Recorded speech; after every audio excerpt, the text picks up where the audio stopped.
The good news is we are feeding y'all dinner tonight as soon as this concludes. So even if we are a little bit behind, our plan is literally to leave as soon as we dismiss here and kind of carpool over to the restaurant. They're expecting us around 6 o'clock, and I think it's gonna probably be right on time that we will be there. It's about a 20-ish minute drive with traffic. So if y'all are okay with that, it'll give a little bit of time for networking, but we don't want to lose you, and we really would like to have everyone present for just a networking dinner and to enjoy each other's company so that we have a little more social time. So that's the good news. Everybody okay with that? Great. All right. So without further ado, I'm going to introduce our next panel. We have a conversation about recruiting a diverse energy workforce. So our first person on my far right is Rosa Smith. She is with CEWD, Center for Energy Workforce Development, which is really the national parent company, if you will, to Florida Energy Workforce Consortium, to our state organization. So Rosa's here to talk about CEWD's model and information that will help you there, and also has a presentation. Everything that we're doing as far as presentations are also going to be shared on our website, so you don't feel like you have to take notes and pictures. It's all going to be up for you, and we're also recording everything for those who maybe couldn't attend. If there was a really good nugget that you wanted to take away, you can go back and watch each individual presentation. So hopefully that will help you all take less vigorous notes. Our next person is going to be Paul Forte, and he is with City of Gainesville. He is a diversity recruiter. And then last but not least is Antonio Terry. He actually is an engineer with Gulf Power, hence how I recruited him to come. But more importantly, why he's on this panel today is to talk from the perspective of ABE organization, which is American Association of Blacks in Energy, and how they actually work together across the coast to help recruit diverse candidates into the energy pipeline. So, without further ado, let's go to questions. They are all ready for this too. I feel like a talk show host, isn't this great? Well, let's see what they did. All right, so please tell us about your organization and how you plan to create a more diverse energy workforce. And Rosa, we'll start with you. Okay, and my slide's up, but I don't know. Let me see if I can just hit enter here. There we go. Okay, so CEWD is a not-for-profit organization, and we are an association of a consortia of energy companies across the U.S. So it's IOUs, munis, co-ops. We also have association members, so EEIS and Electric Institute, the Nuclear Energy Institute, NRECA, the American Public Power Association. They're all members and part of CEWD. And our main focus is workforce development. How do we build a pipeline of workers to meet the needs of the future? And so we started about 10 years ago, same time as Florida Energy Workforce Consortium. It was a bunch of companies that said, you know, we're all doing the same thing. We're all trying to build a pipeline of workers. We're all going to lose employees. And we all have this need. How do we work together rather than all of us duplicating efforts? So we came together and thus we were formed. We thought 5 years ago we would be gone. We are still here, and the need is still here. Obviously, we had a recession, and we'll talk later more about this. But as you can see, we build alliances, we build processes, we build tools. And our tools are focused not just on industry partners, we're also focused on educators, helping educators to learn from one another, share best practices, and we provide all the tools and resources available. We also work on workforce planning because part of it is looking at supply and demand. You know, we don't want too many students out there with the skill and not enough jobs, or vice versa, have too many jobs and not have enough folks to fill the pipeline. So how do we align that? And then we provide support for consortia, for educators. We bring them together. So we have a National Energy Education Network where we bring all these educators together to share and work together. And so it's industry solutions, regional implementation. Good afternoon. The City of Gainesville is a municipal government and regional utilities organization. And I came in February of last year, and they put together in 2014 a diversity recruiting position. And the reason that they put it together is to align with a number of the things that minorities in energy and the Department of Energy is trying to do. And that is to increase the number of minorities and women in the utility industry. And so, what does that mean precisely? Well, one of the reasons that they brought me here is because I built a number of recruitment programs from the ground up. I have a background with the Lawrence Livermore National Laboratory, which is a Department of Energy / Department of Defense sponsored organization of the University of California. It's the R&D branch of that. And then the Jet Propulsion Laboratory for NASA, they do basically the same thing in terms of trying to recruit individuals and bring women and minorities in by building your own, by growing your own. Because one of the things that we find out very clearly in the utility and power industry is competition is fierce. And so you really need to grow your own and build pipelines. And that's precisely what I'm trying to do. Well, to build pipelines, you have to build relationships. And one of the first organizations I tried to get in touch with was Center for Energy Workforce Development. I spent the whole last year trying to get our organizations to join, but once again, you have to build collaborations with individuals and get stakeholder buy-in. What is it that they know about what you're trying to do? What is it that they don't know about what you're trying to do? There's a gap right there. How do you close the gap? The intervention is your recruitment process. It's where you get the money, the resources. So when they put a position like this in the budget, they forget a number of things. Marketing giveaways, exhibits. How do you get your subject matter experts to go on recruitment trips with you? And if they don't go with you, what do you say to the individuals that you're talking to? I'll go more into that later on because I can talk all day and I think y'all want to eat tonight. My name's Antonio Terry. I'm representing the Gulf Coast chapter of American Association of Flags and Energy, but short AID. AID is a national organization that has, I think right now we're up to 38 chapters nationwide. The Gulf Coast chapter covers from the Panhandle of Florida west to the Mississippi, Louisiana line, and as far north as about Hattiesburg. And then the Gulf Coast portion of Alabama. We as an we are AID's purpose, original purpose, started back in 1977 as an organization to be able to have, for minorities to have a voice in energy policy. Is basically how it started off. Now, what that has branched off to is the chapters having providing things as scholarships and things of that nature for minority kids in the energy industry. We also provide programming. One of the programs which Christy helps us out a lot with is called BEAM, Blacks in Energy Awareness Month, and that's where we go. We do it several different ways, all different chapters. We always do it in the month of October. For the Gulf Coast chapter, we actually have 3 different sessions, one in each state, where we either invite students in or we go to high school and do programming around introducing them to the energy industry. Unfortunately, the energy industry has not done a great job in showing the diversity of jobs that's in the industry. So when you go and talk about the energy industry, folks either talk about, first thing folks think about is power. And then they say a generation plan. Now they may talk a little bit about solar and wind power, but we have accountants, tons of accountants. They tell me how much money I can't spend.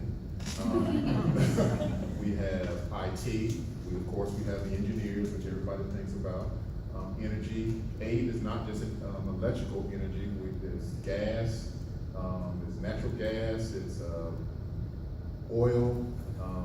You have members from every different aspect of energy. So what we do and how we try to make a diverse workforce is catch them at a young age, middle school, high school age, and expose them to the different aspects of energy. That, okay, so you want to go into social media, okay? Well, we have communication organizations within the energy industry that utilize the social media to get the message out. I'll give you a prime example. We have an outage. Storm comes through, we have an outage. Those phones are still somewhat charged up. They want to know when their power is going to be back on. We can use social media.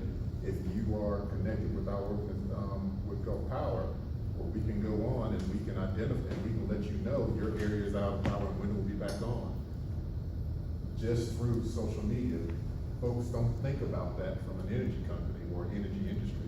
And so what we try to do is help kids understand there is more to the energy industry than just plants and windmills and the gas pumps and natural gas and things of that nature. And so, that's the part that we take in and try to make it more diverse. Thank you. Paul, can you tell us what are the advantages of a diverse workforce? Diversity is not, just in a workplace, but it's in, all aspects of living. It's important because it gives each person a chance to learn from others. No person or race is perfect for each other. Each one of us is special. So for me, diverse workplace is very important, not only for the personal growth of each worker, but also for the success of the organization. And I read that, and the only reason I read it because I could talk all day about this, but there's not a whole lot of difference in any of us when it comes to wanting a job. When you start looking at Maslow's hierarchical needs, what is the highest level of learning? The highest level of learning is creativity. We want individuals who are creative thinkers. We want individuals who are looking forward, because one of the things that's happening right now, while energy's been around forever, it's pretty new to a number of individuals who are out there. So when you talk about it, they don't know all of the aspects of energy. I heard in an earlier piece of, I heard in an earlier part of the discussion, and this one right here, that it's not just about STEM. When I was working at Lawrence Livermore Laboratory, I was working with Fort Valley State College and some collaborative kind of things. We hired an artist to come there on an internship. That individual got hired by the laboratory, and the first memorandum of understanding that we had it, this individual drew up the memorandum of understanding, but made it very artistic. They took a picture of it, they put it on television, and then that's one of the ways that we talk about diversity. So we're not only talking about diversity in people, we're also talking about diversity in skills and competencies and those kind of things.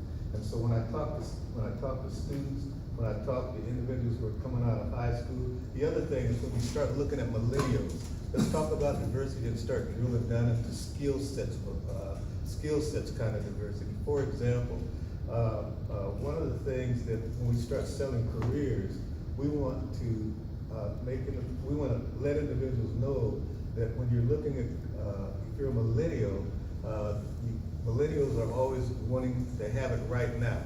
Gen Xers, millennials, I want it right now. I want to get paid, I want my time off, I want to play golf in the middle of the day, those kind of things. And I've got the skill sets and competencies that you need to make this happen. So what happens is you sell a career to individuals. If you want to get paid right off the bat, well then you might not necessarily want to go to college. You might want to go straight into it. You might not make what you want to make right off the bat, but I'm selling them a career. I'm talking about the aesthetics. I'm talking about you need to start thinking about retirement right off the bat. If you get with a utility company or a power industry or something like that, you've got a career where you can actually retire. You go to private industry, you might get laid off after you buy a house and get married and have kids, and then you have a divorce and everything else after that. And you still gotta pay alimony and child support. And so the bottom line is you may wanna go into the energy industry. So all I can tell you is that this belongs to everybody. Even though I look at minorities in energy and stuff like that, you can't get so specific that you have your workforce not performing at an optimum level. You have to get what you can get when you can get it. So I collaborate with AIDS, I collaborate with Hispanics in energy, I collaborate with women's organizations, and then when it comes to salary, I have to sell the career because I'm not selling the salary. I hope I got that much in that makes a little bit of sense. Antonio, same question. Advantages, diverse workforce. We serve diverse communities. So what's the best way for a company to relate to its customer, to look like its customer? So from a customer standpoint, let's just take an example.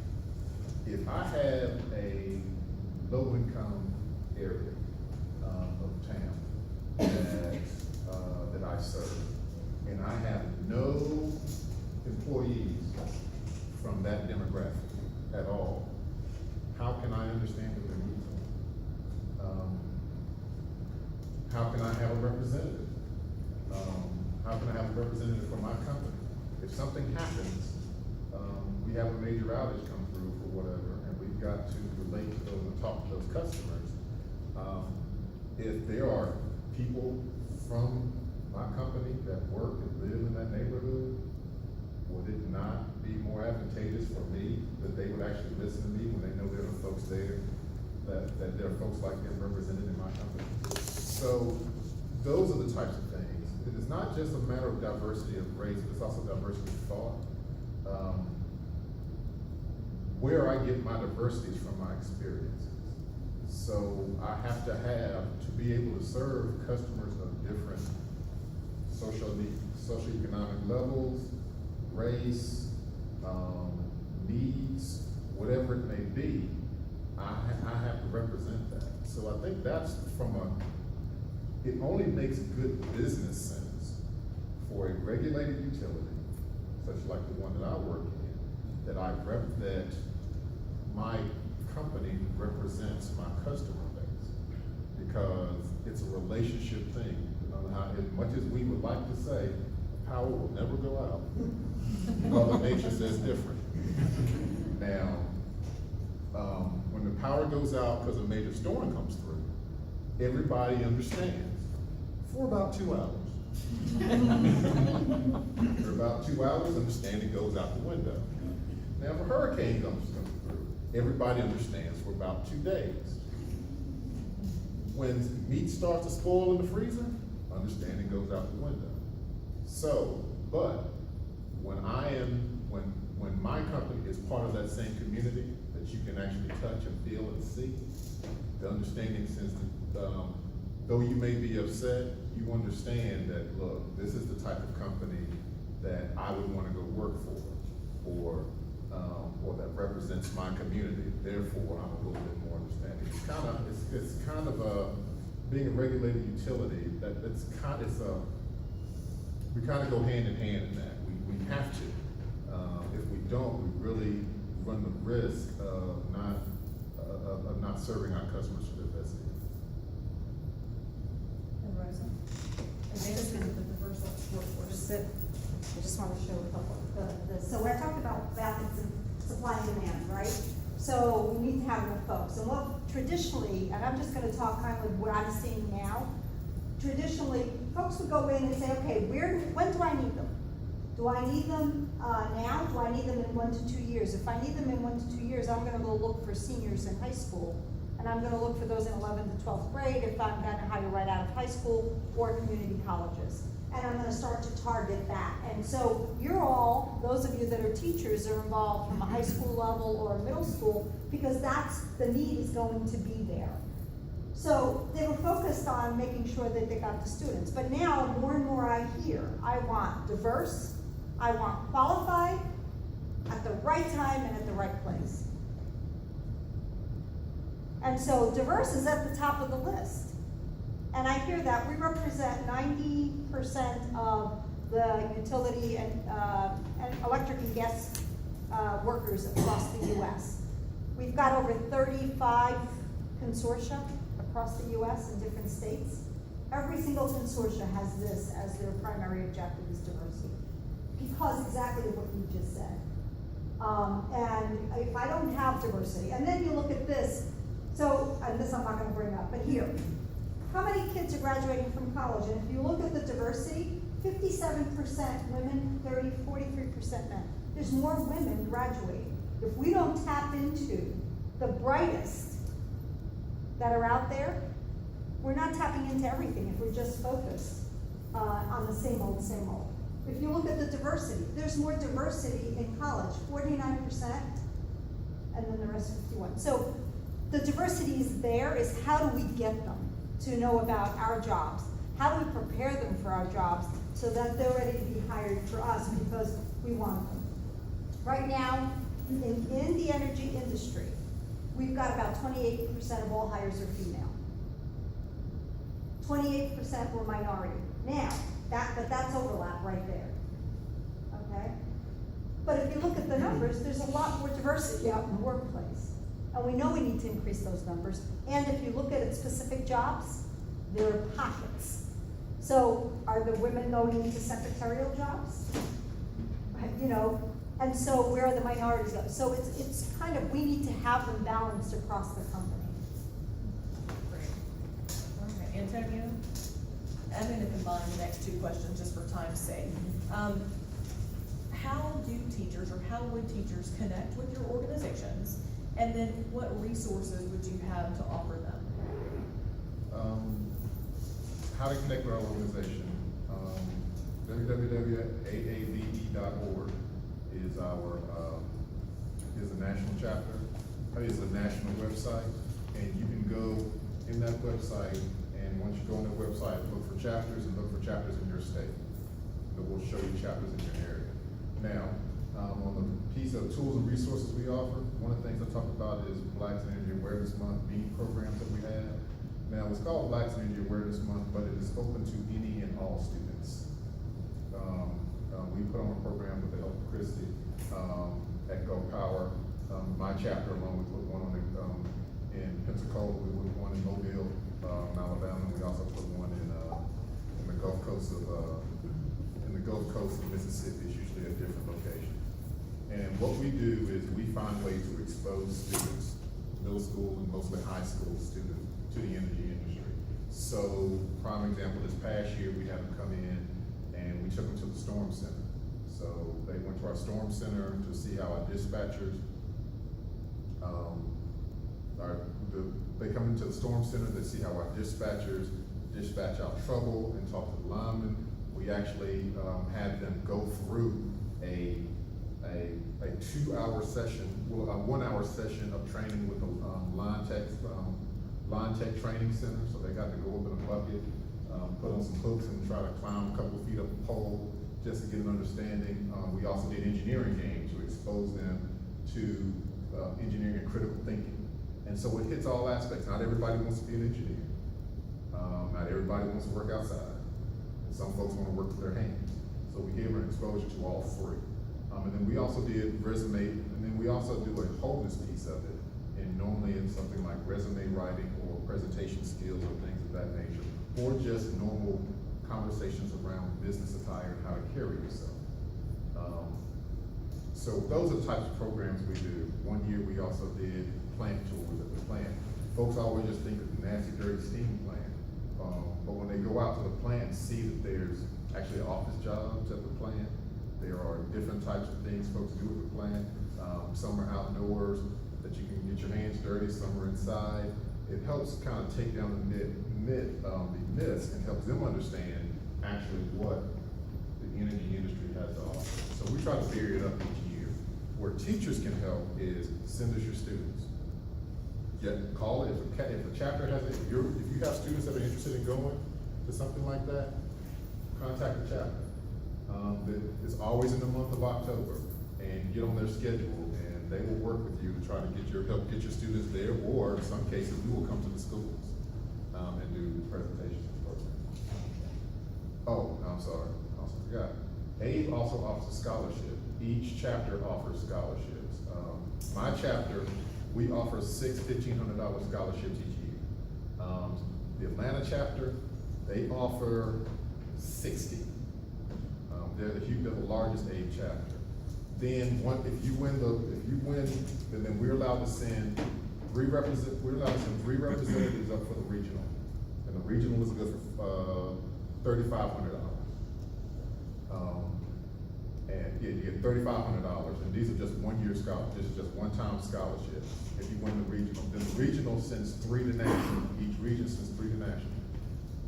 Whoever wins national gets a 4-year, $5,000 scholarship added on to that. So we also give opportunities for folks to get scholarships. The key that we have is they have to illustrate how their degree will be used in the energy sector. So we're looking for, it doesn't necessarily have to be STEM, but one of our national winners actually wanted to be a lobbyist for the energy sector. And he was very, very convincing on how he wanted to be a lobbyist. So those are the types of things that we do, and those are the types of things that we offer. And we could definitely use teachers' help in getting the words out to the kids.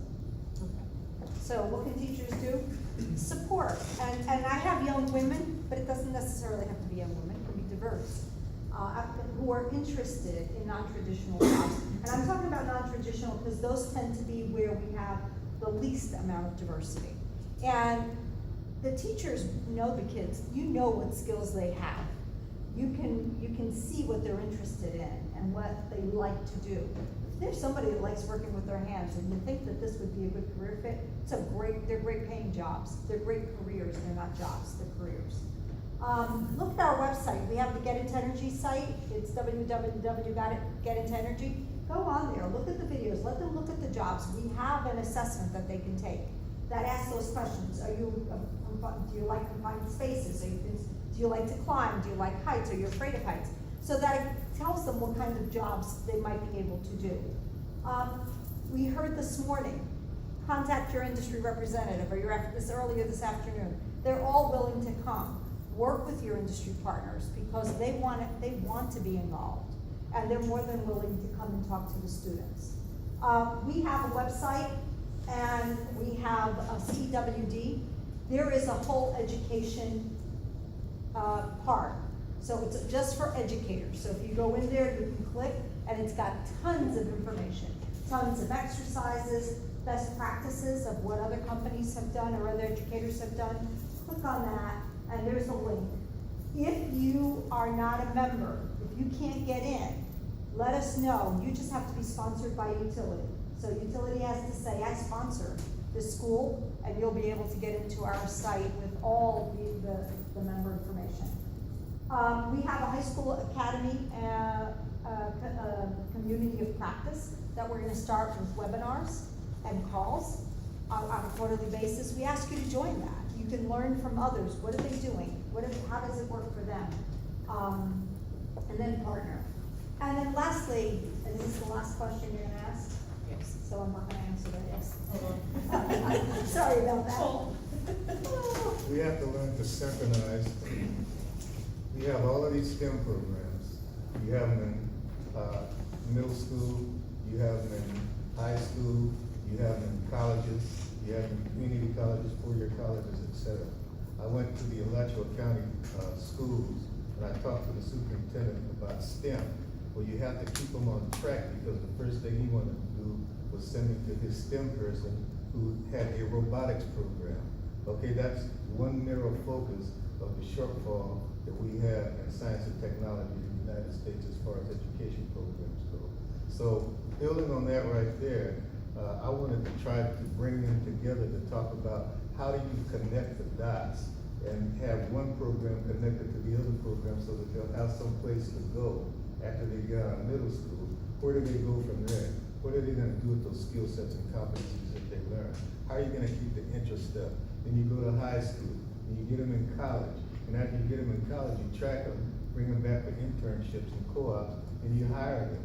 And the other piece is that when you start talking about scholarships, I went to your conference last year, and one of the students that they had, he got a $20,000 scholarship, but not only did he get that, he also had a scholarship to MIT. So he had them coming from both directions, so everybody wanted them. There was fierce competition for this individual. So they do a heck of a job in terms of providing scholarships. Well, GRU, Yvette Carter, who's our community relations director, runs this program, Bright Futures. And they give 5 scholarships a year. What is it, $5,000 scholarships to students? 4,000, brighter tomorrow, bright future. Brighter tomorrow. I never get it right. Yeah. Without patriotic. Brighter tomorrow. And so we're in the formative stages of putting something together. Maggie from our, Maggie Crawford from communications, she's our communications director at GRU.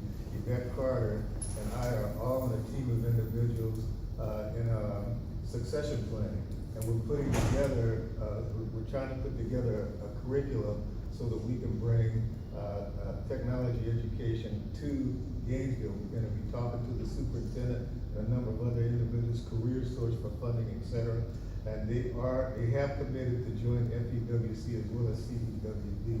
So how do you get the instructors and the teachers involved? Well, I've been reaching out to the community, the churches, different high schools. They invite me there to talk to their students. Well, when you start talking to the students, you get the ball rolling.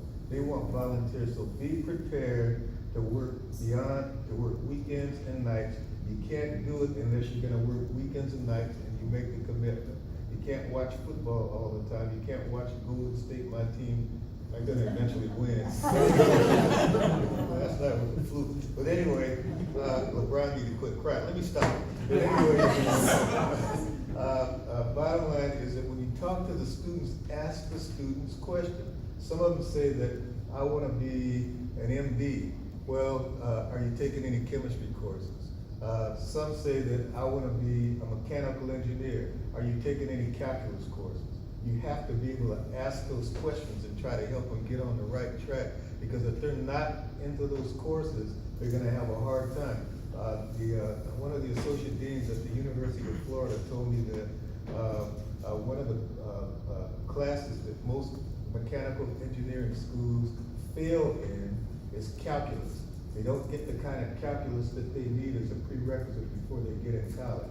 They're totally shocked, even though they were an honor student in calculus in high school, they get at the University of Florida. It's the same kind of calculus, but it's a little bit harder than it typically was when it was in high school.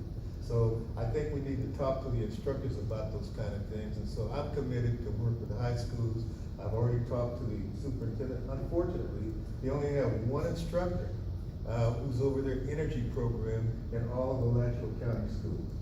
And the other piece is they have one individual who works with STEM, and that's with the robotics program. So it's going to be our responsibility to collaborate with them and to expand the horizon and sell to them what it is that individuals can get, can be successful in the workforce, and to have a focus on where they might need to go to school to further their education in the industry.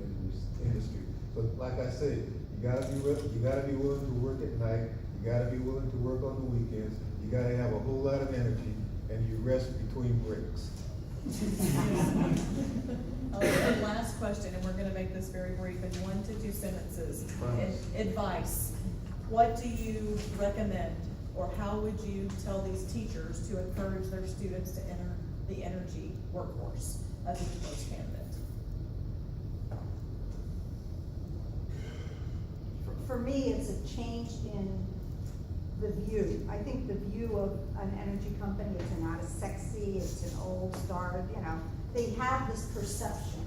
And it's just changing that perception and getting them to see it is not what it used to be. It's highly technical, it's exciting, there's a lot of change happening in the industry, and talking about all the change that's happening. We're becoming greener, more efficient. We need them to help us come up with even better ways of operating.